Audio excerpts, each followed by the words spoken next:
뉴욕 증시가 부진한 고용지표 발표에 주택 압류 중단을 둘러싼 불확실성 고조로 금융주들이 일제히 하락하면서 부진한 모습을 보였습니다. 유럽 증시는 미국의 주간 실업수당 지표가 부진하게 발표된 가운데 유상증자 가능성에 따른 은행주의 부진으로 대부분 하락 마감했습니다. 달러 가치 하락에도 불구하고 국제유가는 내림세를 보였습니다. WTI는 32센트 하락한 배럴당 82.69달러로 거래를 마쳤습니다. 미 노동부는 지난주 실업수당 신청자를 기준으로 한 신규 실업자 수가 46만 2천 명으로 한 주 전에 비해 13,000명 늘었다고 밝혔습니다. 에너지와 식료품 가격이 오르며 미국의 9월 생산자 물가 지수가 전월에 비해 0.4% 올랐습니다. 미국 상무부는 8월 무역 수지가 463억 5천만 달러 적자로 전월 대비 8.8% 늘었다고 밝혔습니다. 중국산 제품 수입이 크게 늘면서 미국의 월간 대중국 무역 적자도 사상 최고치를 기록했습니다.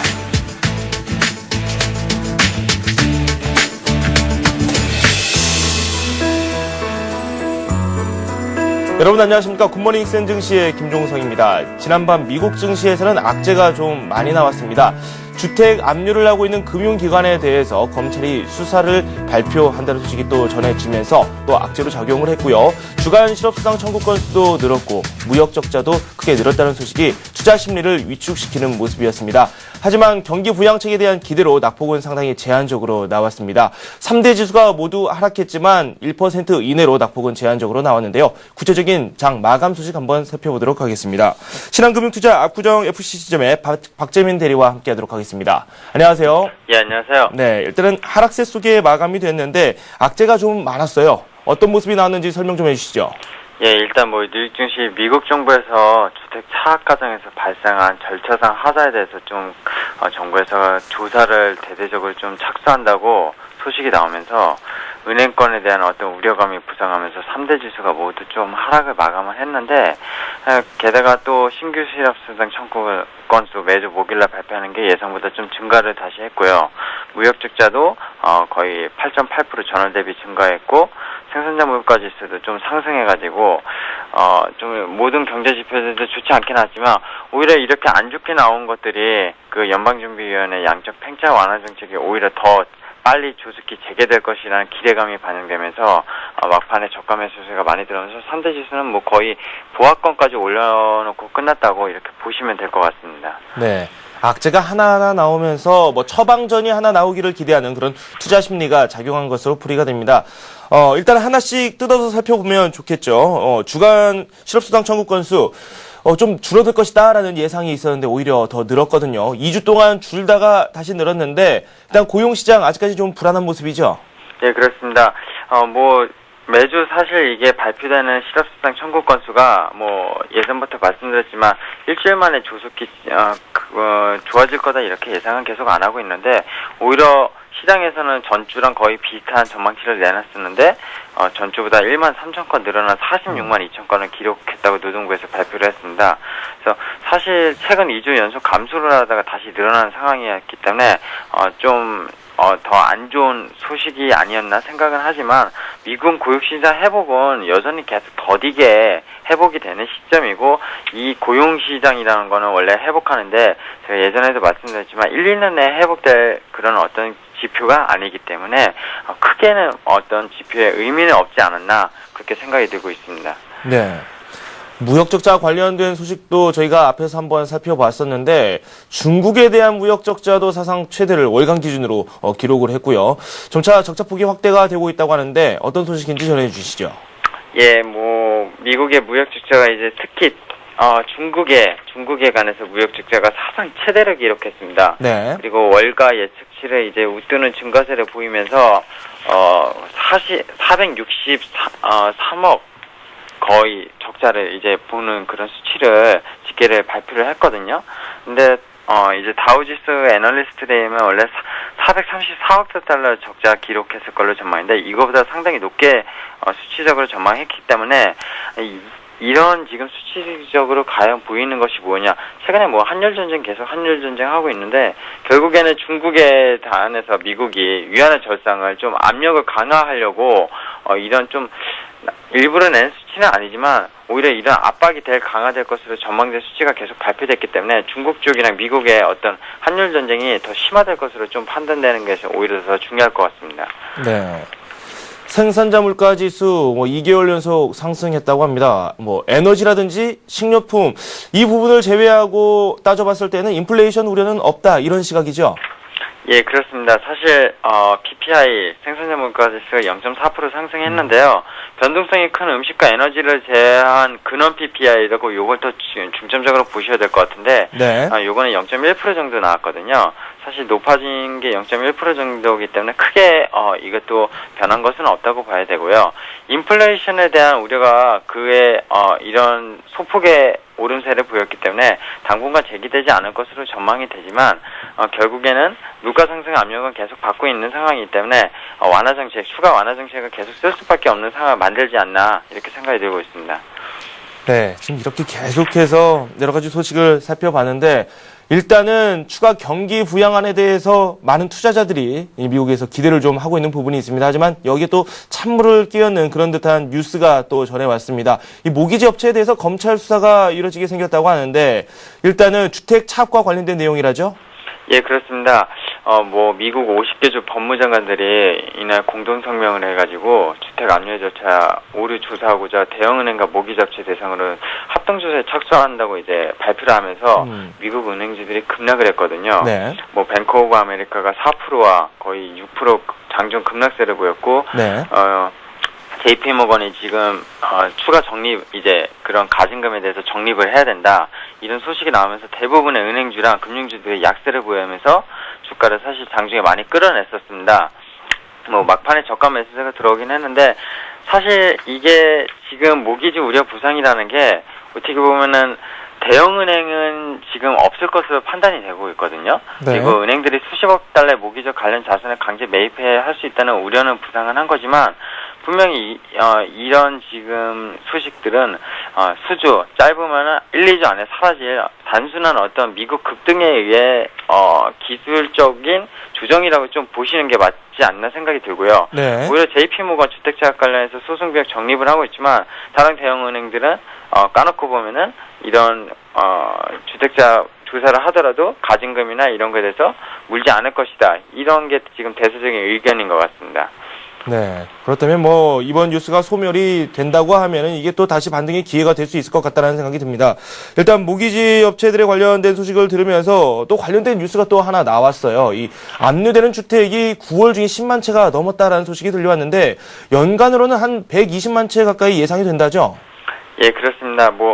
사실 미국에서는 계속 이제 기업들의 실적은 높아졌는데 네. 어떤 이제 앞서도 말씀드렸지만 고용이 악화가 되어 있고 지금 고용이 악화가 되고 있다는 거는 개인들의 어떤 체감 지수 그리고 소비 이런 게 전혀 나아지고 있지가 않거든요. 그러면서 소득이 없다 보니까 고용도 악화되고 고용이 없다 보니까 소득이 계속 순환되는 그런 악순환인데 그러면서 주택 사업이 계속 늘어나고 있는 상황입니다. 이거를 지금 주택 사업의 문제에 대해서 사실 가장 고민하고 있는 게 오바마 정책의 어떤 정책이 아닌가 생각이 드는데 이 문제도 고용과 같이 쉽게 해결된 문제는 아니거든요, 지금. 거기에다 지금 주택 사업 조사까지 이제 나선다고 해가지고 어떤 개인들에 대해서 그런 어떤 구제책이 나오는 것이 아니라 은행주를 때리면서 기업들의 이익이 많이 증가된 것서 오히려 세금을 걷겠다. 정부가 이런 정책을 쓰는 거기 때문에 네. 사실상 상당히 악재라고 볼 수 있는데 네. 원래 근데 이런 주택 사업과 고용 지표에 대해서 악재는 그동안 지금 올 한 해 계속 내내 불거져 나왔던 문제입니다. 사실 그래서 그런 어떤 수치적인 문제가 좀 크게 나왔다 하더라도 계속 기정사실화하고 있고 시장에서 이미 인식하고 있는 거기 때문에 시장의 큰 어떤 악재로 받아들이기에는 사실 문제가 없다 이렇게 보시는 게 맞지 않나 생각이 들고 있습니다. 네. 그 와중에 기업들의 실적 발표는 계속해서 이어지고 있습니다. 구글이 실적을 발표했는데 양호하게 나왔고 주가도 시간 외에 좀 많이 오르는 모습이었거든요. 설명 좀 해주시죠. 예, 최대 인터넷 검색 업체죠. 구글이 3분기에 온라인 광고 증가에 힘입어서 전년 동기 32%나 급증했다고 네. 장 끝나고 이제 마감을 하면서 장 끝나고 지금 구글이 거의 7% 넘게 오른 가격에 거래를 되고 있고요. 네. 또 하나 뭐 야후가 인터넷 포털 업체인데 피인수 대상에 올렸다고 이제 월스트리트 저널의 보도에 좀 힘입어서 장중에 거의 4% 넘게 급등을 했는데요. 아메리카 온라인 즉 AOL과 네. 사모펀드 몇몇 군데에서 관심을 갖고 있다 이렇게 얘기를 나오면서 결국엔 이런 IT 업종에 관해서 최근에 인텔 실적도 예상보다 좋게 나왔고 네. IT 업체들의 계속 실적들이 지금 예상보다 좋게 나오고 어떤 인수, M&A 이런 호재가 계속 발생을 하고 있거든요. 네. 결국 IT주들이 미국도 다시 살아나는 그런 좀 모양새를 보일 것 같고 앞서 말씀하신 것처럼 주택 사업이나 고용에 대한 악화는 결국 금융주의 악화를 초래하기 때문에 네. 미국은 지금 전 세계 어쨌든 금융위기가 금융주에서 발생을 했기 때문에 금융주의 회복이 좀 계속 더딜 것으로 보이고 네. IT는 분명히 다시 애플, 뭐 인텔 이런 거와 대형주와 함께 충분히 반등 그리고 더 추가적으로 상승할 수 있는 원동력을 만들지 않을까 생각이 들고 있습니다. 네. 일단 IT 쪽으로는 미국 시장 다시 한번 상승 쪽을 예상하고 계신다라고 말씀을 해주셨고 일단 부진한 쪽은 금융주가 좀 되겠네요. 유럽 증시 상황도 한번 살펴보도록 하겠습니다. 유럽에서는 조금 복잡하게 장이 전개가 됐어요. 설명 좀 해주시죠. 예, 유럽 증시는 이제 역시 은행권들이 좀 많이 하락을 하면서 마감을 했는데요. 네. 독일을 제외하고 뭐 영국, 프랑스 거의 모든 유럽 증시가 거의 하락 마감을 소포하였고요. 사실 유럽 증시도 지금 거의 기술적인 좀 조정에 의한 하락이라고 좀 봐야 되겠는데 미국의 주간 실업수당 지표가 좀 부진하게 발표된 것과 함께 바젤3와 관련해서 은행권의 대규모 유상증자가 그런 가능성이 나오면서 유럽 증시를 좀 끌어내렸다고 보시면 될 것 같고요. 스탠다드 차터들하고 이제 유명한 이제 은행이 22억 파운드, 약 53억 달러의 증자해 추진을 계획을 하고 있다는 소식이 나오면서 영국의 바클레이즈 은행이 뭐 4%대 하락을 보이고 있고 유럽의 은행지들이 일제 하락했다고 보시면 될 것 같습니다. 네, 상품 가격도 한번 살펴보도록 하겠습니다. 국제유가 일단은 하락을 했고요. 금값은 또 올랐어요. 종합적인 상황 전해주시죠. 네, 뭐 계속 미국 달러 약세는 거의 기정사실화가 되고 있고요. 네. 앵고 현상이 계속 심해지고 있죠. 이렇기 때문에 사실 유가는 근데 달러 약세에도 불구하고 이제 밤사이 좀 32센트 정도 소폭 하락을 했는데 이는 부진한 고용 지표로 인해서 국제유가가 하락을 했다고 좀 보시면 될 것 같고요. 여기에 하나 소식에 오펙 회장이 산후랑 동결을 하기로 했습니다. 네. 그래서 만장일치로 합의를 했는데 사실 이렇게 되면은 원래 유가가 올라야 되지 않느냐 이렇게 생각을 하실 수 있는데 단순히 좀 그동안에 좀 많이 상승에 대한 좀 기술적 조정이라고 이것도 보시면 될 것 같고요. 네네. 달러에 대비 엔화는 이제 거의 달러는 엔화에 대비 15년 만에 최저치가 됐고 엔화는 뭐 15년 만에 최고치가 됐다고 보시면 될 것 같은데 네. 장중에 뭐 80엔 거의 80엔을 깨려고 지금 했다가 다시 81.41엔으로 마감을 했는데 이런 앵고 현상, 즉 달러 약세 현상은 계속 기주적으로 될 수밖에 없는 상황 같고요. 네. 금값은 당연히 달러 약세가 되니까 네. 원자재, 상품주 이런 쪽으로 계속 니켈이나 구리 이런 비금속 강목들도 계속 강세를 보일 수밖에 없을 것 같습니다. 네. 국제유가 그리고 또 금값 움직임까지 저희가 살펴봤고요. 오늘 밤 저희가 살펴봐야 될 내용들 어떤 것들이 있는지 살펴보도록 하겠습니다. 주요 일정 그리고 또 기업 실적 발표까지 함께 소개해 주시죠. 예, 오늘 밤 이제 중요한 발표로는 이제 소비자 물가 지수 9월, 오늘 밤사이, 그러니까 금일 밤사이는 생산자 물가 지수가 있었죠. 네. 그리고 소비자 물가 지수가 있고요. 좀 중요한 게 이제 뉴욕 제조업 지수랑 미시간대 소비자 신뢰 지수가 있는데 전월 대비 네. 좀 소폭 하락한 걸로 보이고는 있는데 예상치를 좀 밑에 깔아놓은 것 같아서 예상치보다 만약에 높게 나오면은 네. 다우가 오늘 저가 매수세도 들었고 지금 일봉 차트상으로도 보면 충분히 상승 여력은 충분히 보이거든요. 네. 그래서 이런 지표들만 예상치보다만 좀만 좋게 나와도 그 수치적으로는 사실 크게 의미는 없는 거지만 미국은 컨센서스보다 항상 높게 나왔을 때, 낮게 나왔을 때 이걸 중요시 보거든요. 네네. 그래서 좀 예상보다 좋게 나오지 않을까 네네. 그런 예상은 좀 조심스럽게 해보고요. 네. 오늘 밤 기업 실적 발표는 좀 여러 가지가 있지만 가장 중요한 것은 제네럴 일렉트릭이 역시 아닐까 좀 생각을 할 수 있습니다. 이전치가 한 주당 0.22불인데 네. 예상은 0.27불 좀 소폭 상승한 걸로 예상이 되고 있거든요. 네. 네, 이런 실적들도 지금 미국 기업 실적들도 예상보다 최근에 계속 좋게 나오고 있는 상황이기 때문에 뭐 나쁠 거보다는 오히려 좋은 게 더 많지 않을까 그렇게 생각이 들고 있습니다. 네, 일단은 소비자 물가지수에 대해서는 뭐 예상보다는 좀 좋지 않을까라고 전망을 해 주셨고, 잘 살펴봐야 될 게 역시 기업 실적이다. 제너럴 일렉트릭 일단 실적이 어떻게 나올지 이 부분도 한번 저희가 관심 있게 살펴봐야 되겠습니다. 이 다음 주에 있을 여러 가지 경제 지표들 함께 소개해 주시죠. 다음 주에는 이제 굵직굵직한 발표가 오히려 더 많은 한 주가 될 것 같은데요. 네. 그래서 다우가 연고점, 최고점 11,200을 뚫을 수 있을지 오늘은 좀 힘들지 않을까 생각되는데 네. 다음 주에 이런 지표들이 발표되면서 결국에는 다우가 연고점을 갱신할 수 있다고 생각이 드는데 네. 뭐 9월 산업생산 지표, 10월 전미주택 연합 건축지수, 그리고 가장 중요한 이제 연방준비위원회에서 그 베이지북 내용이 10월달 내용이 발표가 되고요. 그리고 경기 선행지수 9월달, 이 선행지수가 좀 많이 이제 좀 반등을 해주는 그런 시기가 아닌가 생각이 드는데 미국도 그렇고 중국도 그렇고요. 네. 국내 증시도 뭐 선행지수가 11월, 12월부터 반등할 것이다 이렇게 얘기는 나오고 있는데 네. 이런 선행지수는 결국에는 주가의 어떤 바로지표라고 보시면 될 것 바로미터라고 보시면 될 것 같기 때문에 네. 중요하다고 볼 수 있고요. 또한 10월달 필라델피아 제조업 지수, 뭐 금주에 뉴욕 제조업 지수가 발표하면 다음 주 필라델피아 제조업 지수도 결국 IT 주들의 어떤 상승 동력을 만드는데 중요한 지표가 될 것 같다고 말씀드리겠습니다. 네. 그럼 뭐 다우지수 11,000선 위에서 견고하게 지지를 받고 있습니다. 아래 꼬리를 달면서 기술적으로 봐도 좀 견조한 흐름을 보여주고 있는데 기술적인 부담은 없나요?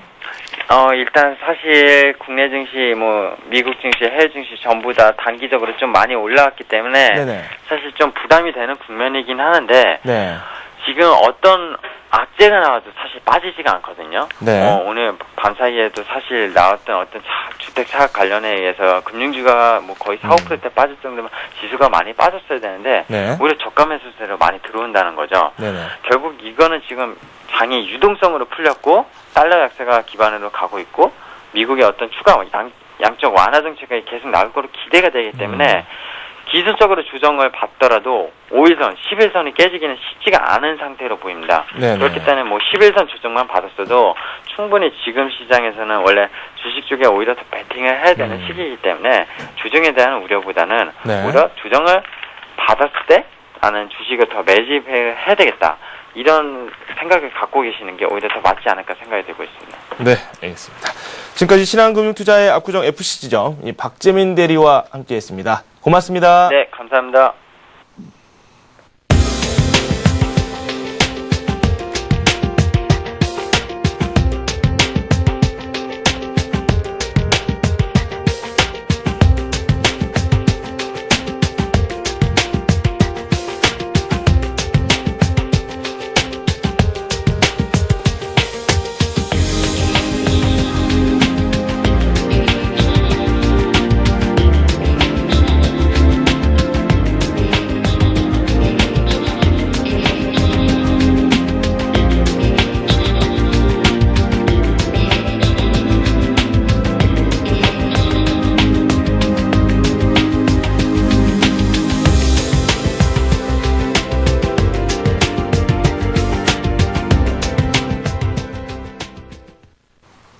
네, 오늘의 센 전략 시간입니다. 오늘은 교보증권 상암 DMC 지점의 김학현 차장과 함께하도록 하겠습니다.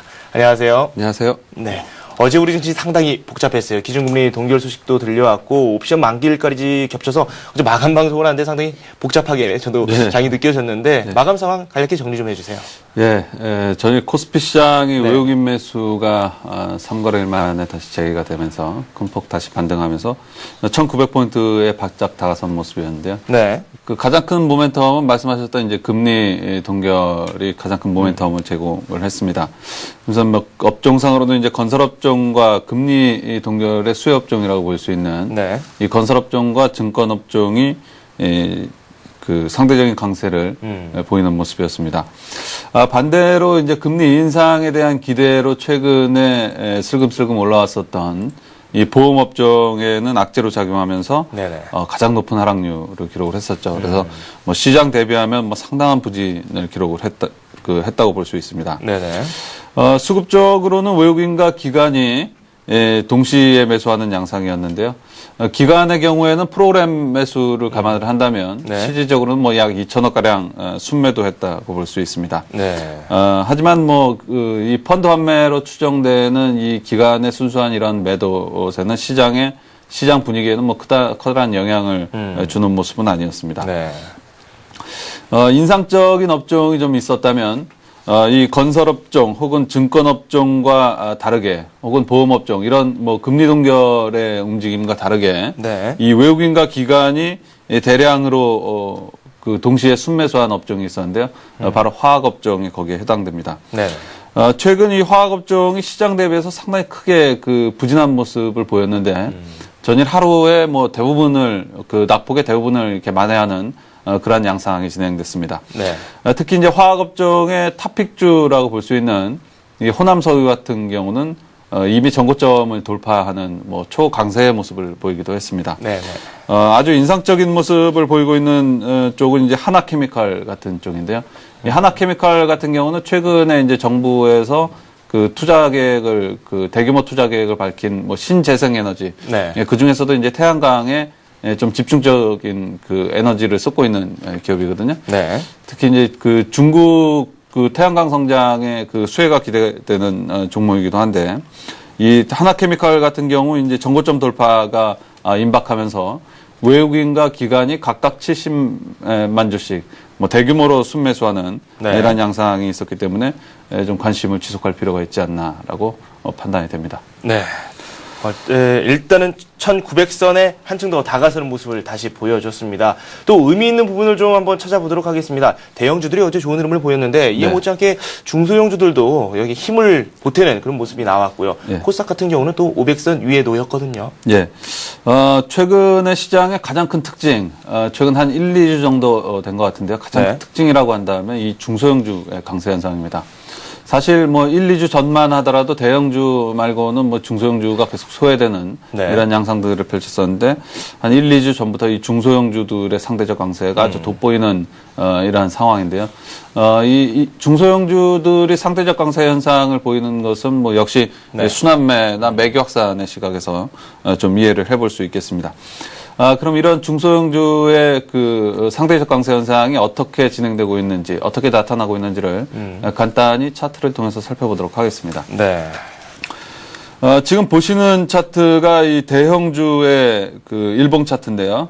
이 대형주를 묶어서 이제 지수하는 거죠. 네네. 그래서 대형주의 일봉 차트는 직전 고점을 아직 돌파하고 있지 못한 상태입니다.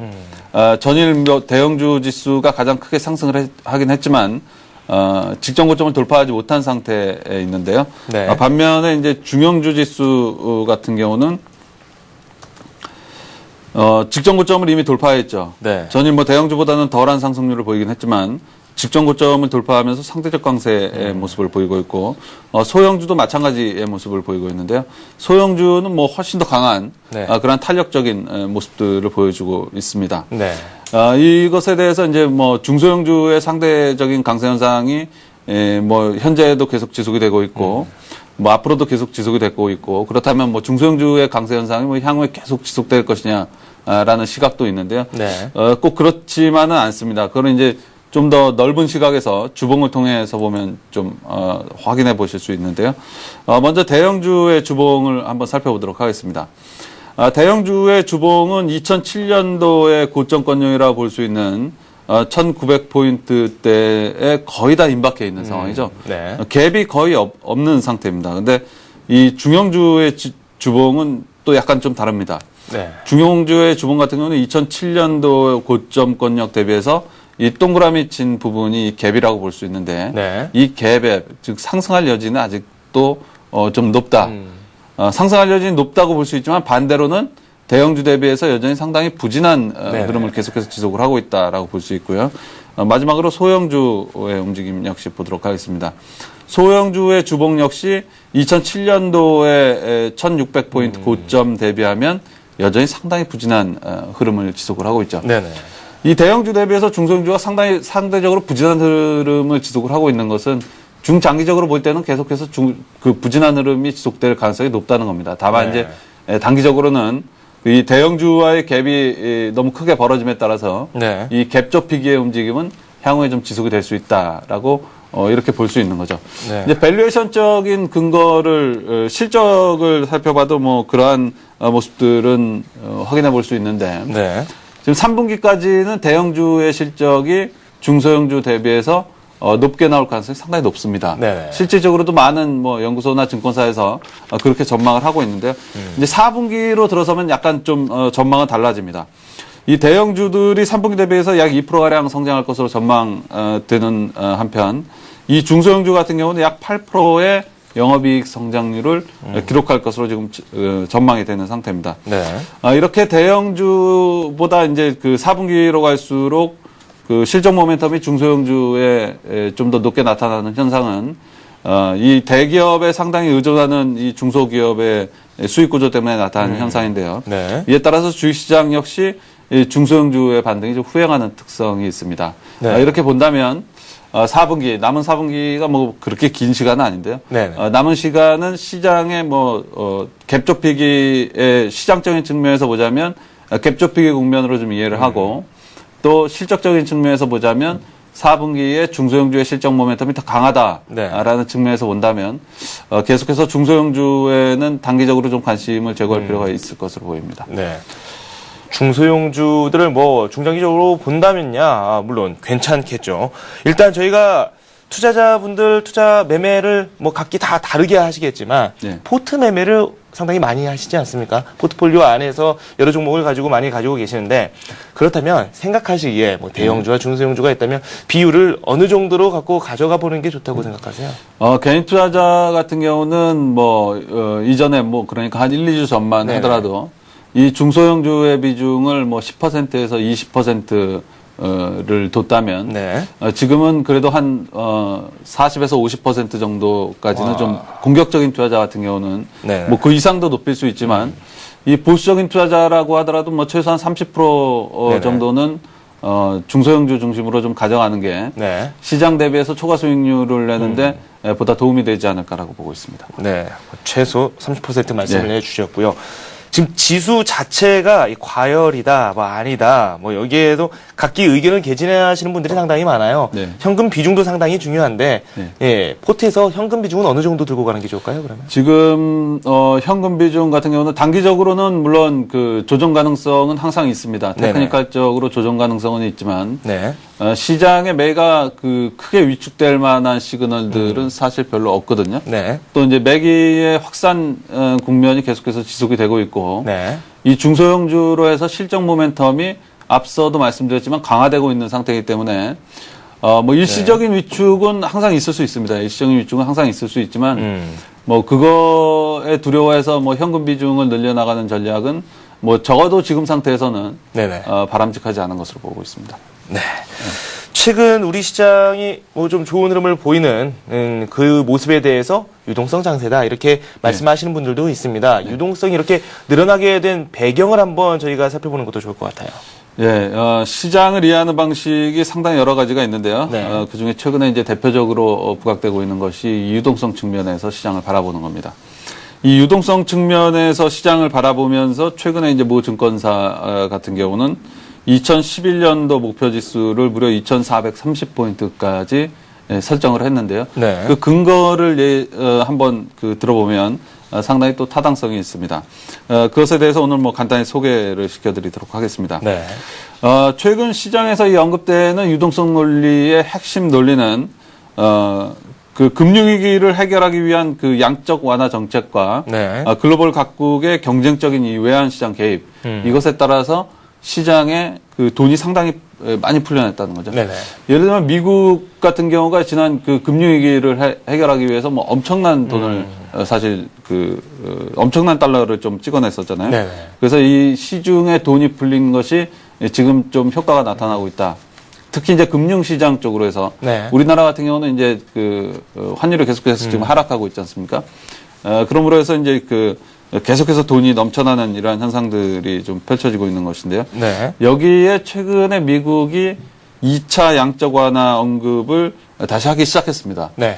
기대감들이 시장에 또 반영이 되고 있는 상태라고 볼 수 있죠.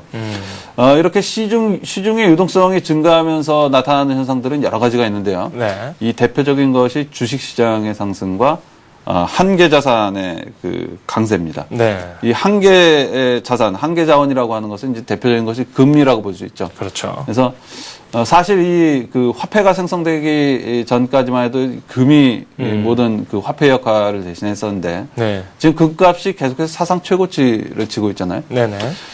금값에 일부 뭐 과열이 들어갔다라고 볼 수도 있지만 또 한편으로 생각을 해보면 그만큼 시중의 유동성이 풀리면서 이 화폐 가치가 급격하게 하락하고 있다라고 네. 볼 수 있습니다. 네. 이렇게 본다면 주식시장이 지금 1900포인트에 위치해 있는데 네. 지금의 1900포인트와 이전의 1900포인트는 차원이 다른 1900포인트라고 볼 수 있죠. 네. 실물 자산이 그만큼 상승하면서 네네. 화폐의 가치가 그만큼 하락했기 때문에 화폐를 기준으로 해서 그 가치가 매겨지는 주식시장에서 입장에서 보면 이전의 1900포인트와 지금의 1900포인트는 다르다. 네. 그렇기 때문에 2430포인트를 제시한 그 모 증권사의 목표 지수 역시 충분히 달성 가능한 상태가 아니겠느냐라고 네. 유동성 측면에서는 좀 살펴볼 수 있겠습니다. 네. 숫자일 뿐이다. 이렇게 생각하는 게 가장 이해가 쉬울 것 같습니다. 수치의 이 상대적 논리로 한번 해석을 해보는 게 가장 좋을 것 같다는 생각이 드네요. 그만큼 우리 시장 그리고 또 해외 시장 역시 상승세를 최근 들어서 계속해서 이어나가고 있습니다.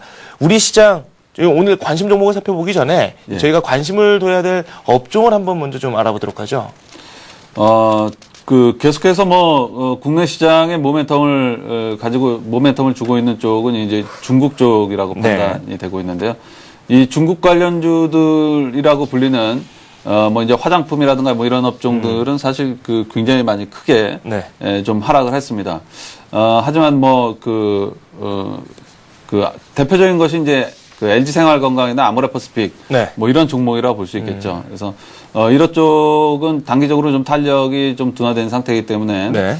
이제 남은 하반기가 얼마 되지 않는데 앞으로 계속해서 주목을 받을 가능성이 있는 정부 정책의 영향도 있고 네. 오늘부터 이제 중국에서 오중전회를 통해서 이제 경제 개발의 청사진을 제시를 하고 네. 그 개발 계획을 구체화를 하는데 여기서 또 신재생 에너지에 대한 얘기가 나올 가능성이 상당히 큽니다. 네네. 사실 세계 1위의 풍력 발전 현황을 기록하고 있는 쪽이 이제 중국인데요. 네.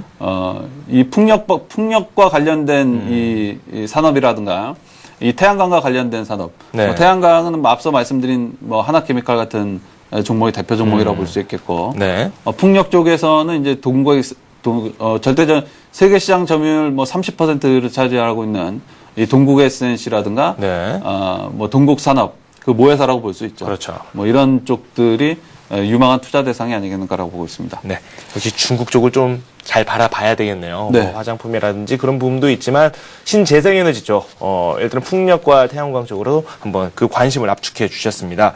오늘 관심 종목 한번 말씀 들어보도록 하겠습니다. 오늘 관심 종목 역시 이제 중국 모멘텀을 네네. 보다 비중 있게 좀 살펴보면서 이 아시아나항공을 좀 들고 왔는데요. 네. 사실 이 항공업종의 탑픽주라고 한다면 이제 단연 대한항공이라고 볼 수 있습니다. 근데 네. 최근에 이 여행항공업종의 시장 전체적으로도 그렇지만 이 여행항공업종에서 이 2등주의 강세가 아주 두드러지게 나타나고 있습니다. 네. 예를 들면 여행업종 같은 경우는 이제 하나투어 대비해서 모두투어의 상대적 강세가 아주 뚜렷하게 지금 네네. 나타나고 있죠.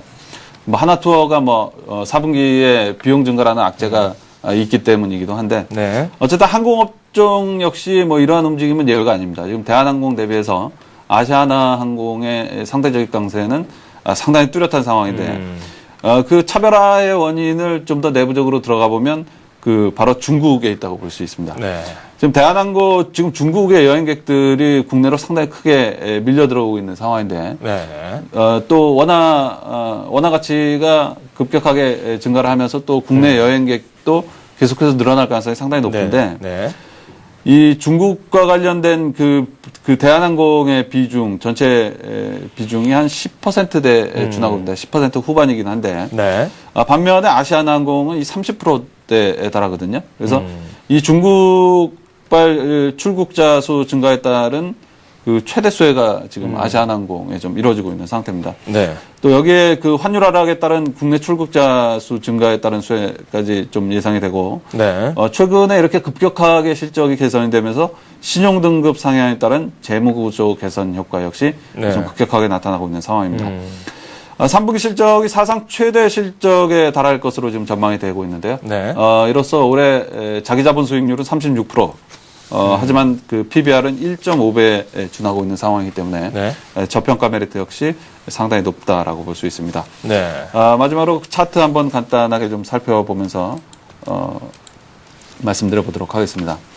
현재 아시아나항공의 주가를 보고 계신데요. 네. 직전 고점권역이라고 볼 수 있는 뭐 9,000원에서 20,000원 사이에서 지금 횡보하는 모습을 보이고 있죠. 네. 직전 고점권역에서 횡보하고 있다는 것은 전고점의 매물을 좀 받고 있는 네. 양호하게 소화해내고 있는 상태다라고 볼 수 있는데 이 대한항공 같은 경우는 확실하게 다른 부진한 모습을 보이고 있죠. 직전 고점권역인 80,000원에서 85,000원권역보다 훨씬 부진한 주가 상태에 있습니다. 네네. 이 주식은 기본적으로 이 아웃퍼폼하는 주식이 계속해서 상대적인 강세를 보이면서 좀 더 높은 수익률을 기록할 가능성이 상당히 높거든요. 네. 뭐 그런 시각에서 본다면 아시아나항공의 주가 상태는 뭐 대한항공 1등주와 확실하게 차별화되는 네. 지금 주가의 상태라고 볼 수 있고 네. 이로써 뭐 지금 항공업종의 부진이 지속이 되고 만약에 1,900포인트에 지금 시장에 바짝 다가섰는데 네. 여기서 살짝 둔화가 된다면 시장이 일시적인 조정을 받을 수도 있습니다. 그렇게 된다면 뭐 아시아나항공의 주가 차트 역시 일시적으로 뭐 20일 이동 네. 평균선까지 밀릴 가능성도 배제를 할 수 없습니다. 그럴 경우로 대비해서 매수가는 9,220원을 설정을 하겠고 네. 손절가는 8,600원, 목표가는 전 고점을 돌파하고 2,000원 단위로 통상 아시아나항공의 주가가 변하는 특징이 있거든요. 네. 그래서 목표가는 12,000원까지 설정하도록 하겠습니다. 네, 알겠습니다. 아시아나항공 살펴봤고요. 매수 가격으로 9,220원 선을 제시해 주셨습니다. 뭐 1등주인 대한항공과 차별화된 점이 있다라고 하면서 강조를 해주셨고 역시 중국 수혜주로 한번 분류를 해볼 수 있다라는 평가까지 한번 들어봤습니다. 아시아나항공 말씀드렸고요. 교보증권 김학현 차장과 지금까지 함께했습니다. 감사합니다. 감사합니다. 네, 오늘의 이슈 살펴보도록 하겠습니다. 서울경제신문 김영필 기자 자리했습니다. 안녕하세요. 네, 안녕하세요. 네, 먼저 요즘 들어서 이 고용에 대한 이야기 꾸준히 나오고 있고 뭐 그건 우리 시장뿐만 아니라 해외에서도 많이 나오고 있는 이야기예요. 네. 네, 어제죠. 정부가 공공부문 중심으로 청년 일자리 7만 1,000개 이상을 늘리는 내용을 골자로 하는 청년 내일 만들기 제1차 프로젝트를 발표했습니다. 네. 정부가 신기술 개발 등 부가가치 창출이 유망한 분야를 중심으로 공공기관의 채용을 크게 늘리고 80%가 넘는 높은 취업률을 보였던 중소기업 청년 인턴 사업을 중견기업까지 확대하는 내용이 골자인데요. 또 사업자 병역 특례는 오늘 2016년까지 연장될 전망입니다. 네. 이명박 대통령은 어제 부천대학에서 열린 국민경제대책회의 겸 국가고용전략회의에서 우리나라가 OECD 국가 중 근무시간이 가장 길다는 것을 자랑할 때가 이제 아니다라면서 네. 새로운 일자를 만드는 것과 함께 근무시간 조정해서 기존 업체에 더 많은 사람들이 일할 수 있도록 해야 한다고 강조했습니다. 즉 일자리 창출을 위해서는 근무시간을 좀 어느 정도 조정할 필요가 있다는 얘기인데요. 이 대통령은 또 지방에 있는 기관의 경우 지방 내 학생을 우선적으로 채용해야 한다는 점을 강조했습니다. 정부는 이번 고용전략회의에서 우선 청년이 가고 싶어 하면서도 지속가능 일자리 확충을 위해 공공부문의 일자리를 확충하기로 했는데요. 또 창업을 통한 일자리 확대를 위해 신성장 동력 분야의 창업기업이 신규 인력을 채용하면 네. 1인당 연간 최대 720만 원까지 재원을 지원해 주기로 했습니다. 네. 일단 일자리가 많이 늘어야 된다. 그건 국민들도 많이 동의하는 부분이죠. 구체적으로 정책이 또 어떻게 나올지 그 부분에도 더 관심이 쏠리고 있습니다. 그리고 천안함 관련 소식입니다. 이 천안함 사건을 놓고서는 이 책임 공방도 상당히 많이 펼쳐졌던 건 사실이고요. 근데 상당히 흥미로운 기사가 또 언론을 통해서 흘러나왔습니다. 김장일 국방위원장의 아들 김정남이 왜 그리고 이번에 다시 떠오르고 있는 김정은을 왜 가만히 두느냐. 이게 또 무슨 이야기인고 했더니 이 천안함 사건을 직접 김정은이 진두지휘했다. 이런 뜻으로 또 해석이 가능한 부분이거든요. 네, 분명 그런 부분이 있습니다. 또 네. 이제 김정남이 이제 실세로 떠오른 김정은을 굉장히 견제하는 부분도 있어 보이는데요. 네. 김정남이 다시 한번 언론에 노출을 하는 빈도가 점차 잦아지고 있어요. 예, 예. 그렇기 때문에 이 부분에 많은 분들도 큰 관심을 두고 지켜보고 있습니다.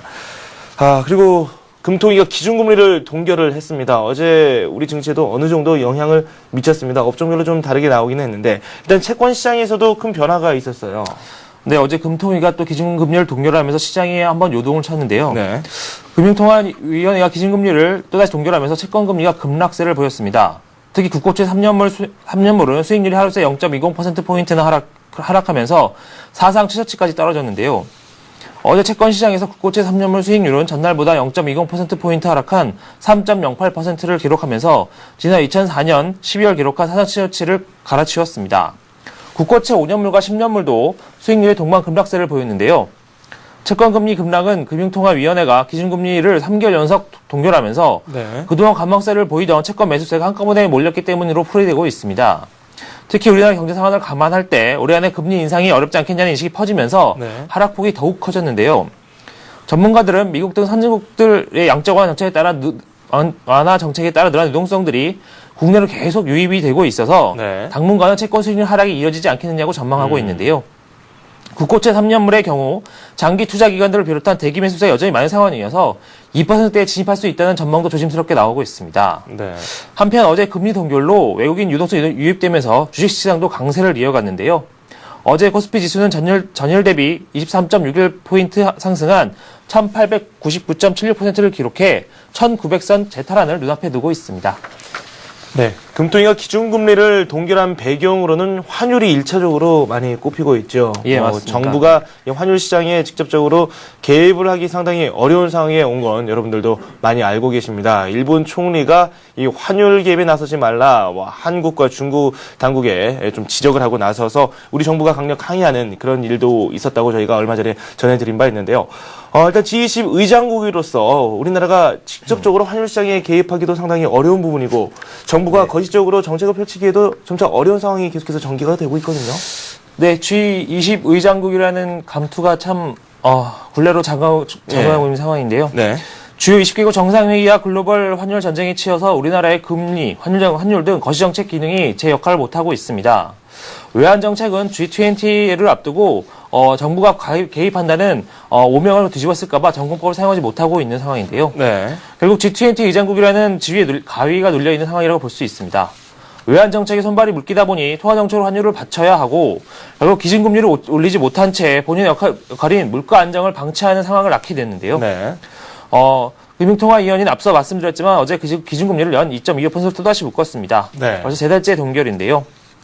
올 들어 외국인 자금이 70조 원 이상 넘게 들어오면서 기준금리를 올려도 채권금리를 떨어진 기회상을 막고 있지만 당국은 손을 놓고 있는 상황입니다. 외인 자금에 물밀듯이 들어오고 있지만 결국 물밀듯이 들어오면서 원자율은 뚝뚝 떨어지고 있지만 네. 제대로 된 방어를 못하고 있는 건데요. G20라는 짐이 매우 무거워 보이는 상황입니다. 네. 그리고 마지막 소식이죠. 이 케이블 TV와 지상파 방송사 간에 참 길고 긴 다툼이 있었어요. 예. 네. 매번 반복됐던 얘기인데요. 케이블 네. TV와 지상파 방송사 간에 방송 프로그램 재생성 분국이 파국을 피했습니다. 방통위는 KBS, MBC, SBS 등 지상파 3사와 케이블 TV 업계가 상호 간의 실력 행사를 중단하고 연말까지 협상을 벌이기로 했다고 어제 발표했는데요. 케이블 TV 업계는 오늘 오전 10시부터 하루 3시간씩 지상파 방송하고 송출 중단하려던 계획을 철회했습니다. 방송 3사는 지금까지 케이블 TV가 정당한 가격의 지불 없이 지상파의 방송을 무단으로 방송했다면서 네. 민사소송과 함께 가입자당 320원을 내놓으라고 요구해왔었는데요. 네. 이번에 협의를 하게 되면서 연말까지 어떤 해결책을 내놓을지 관심이 주목되고 있습니다. 네. 네, 이렇게 해서 오늘 소식 정리를 해봤습니다. 서울경제신문 금융부의 김영필 기자와 함께했습니다. 감사합니다. 감사합니다. 네, 굿모닝 센증시 저희가 준비한 소식은 여기까지입니다. 오늘장 우리 시장 또 어떤 모습을 보일지 큰 관심을 받고 있습니다. 1900선에 다시 올라갈 수 있을지 코스피 시장도 큰 관심을 받고 있고요. 어제 코스닥이 500선을 넘어섰습니다. 500선을 지지하면서 그 상태를 유지할 수 있을지도 한번 저희가 관심 있게 지켜봐야 되겠습니다. 저는 잠시 후에 뵙겠습니다.